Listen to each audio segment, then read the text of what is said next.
அனைவருக்கும் வணக்கம். நான் திருப்பூர்லேருந்து பிரசன்ன ஜோதிடர் ஈஸ்வரிராஜுங்க.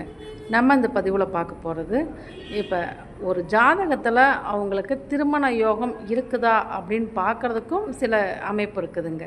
அதாவது அவங்க பிறந்த ஜாதகத்தில் மங்களகரகன்னு சொல்லக்கூடிய செவ்வாய், அடுத்தடுத்து தொடக்கூடிய கிரகங்கள் தன்னோட நட்பு கிரகங்களை தொடரப்ப கட்டாயம் அவங்களுக்கு திருமண பாக்கியம் உண்டு, திருமண அமைப்பு உண்டு அப்படின்னே சொல்லலாம். அது என்ன மாதிரி அமைப்பு அப்படின்னு பார்த்தீங்கன்னா, செவ்வாய் அடுத்தடுத்து தன்னோட நட்பு கிரகங்களான சூரியன், சந்திரன், குரு, சம கிரகமான சுக்கிரன் இவங்களை தொடுறப்ப கண்டிப்பாக அவங்களுக்கு திருமண பாக்கியம் கண்டிப்பாக உண்டு அப்படின்னே சொல்லலாம்.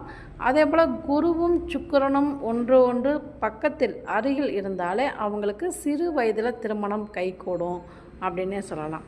சரி, இவங்களுக்கு எப்போ திருமணம் அப்படின்னு ஒரு கேள்வி இருக்குது இல்லையா? அப்போ அதுக்கு நம்ம பாரம்பரியத்தில் 7ஆம் இடத்தை வச்சு பார்ப்போம்.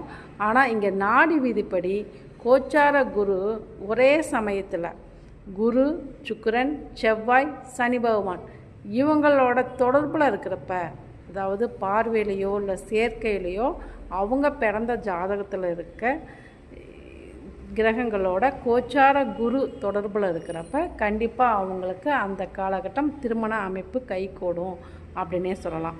இதே ஆண் ஜாதகமாக இருந்தால் கோச்சார குரு சுக்கிரனை பார்க்கணுங்க.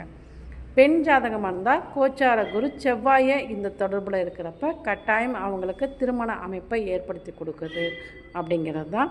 அதே போல் நம்ம சந்திரனுக்கு குரு 2, 5, 7, 9, 11 எல்லாம் இருக்கிறப்ப குருபலம் வந்துருச்சு அப்படின்னு சொல்லி சொல்லுவோம். இந்த நாடி விதிப்படியும் நம்ம இப்படி எடுத்து பார்க்குறப்ப கண்டிப்பாக அவங்களுக்கு திருமண பாக்கியம் எப்போ நடக்கும், திருமண பாக்கியம் உண்டா இல்லையா அப்படிங்கிறத மிக தெளிவாக சொல்ல முடியும் அப்படிங்கிறது தான். இதுபோல் ஜோதிட தகவலுக்கு நமது சேனலை சப்ஸ்கிரைப் பண்ணுங்கள். என்னோடய நம்பர் 9994031853, ஸ்ரீ லலிதாம்பிகை தாயார் ஜோதிட ஆய்வகம், திருப்பூர். நன்றி.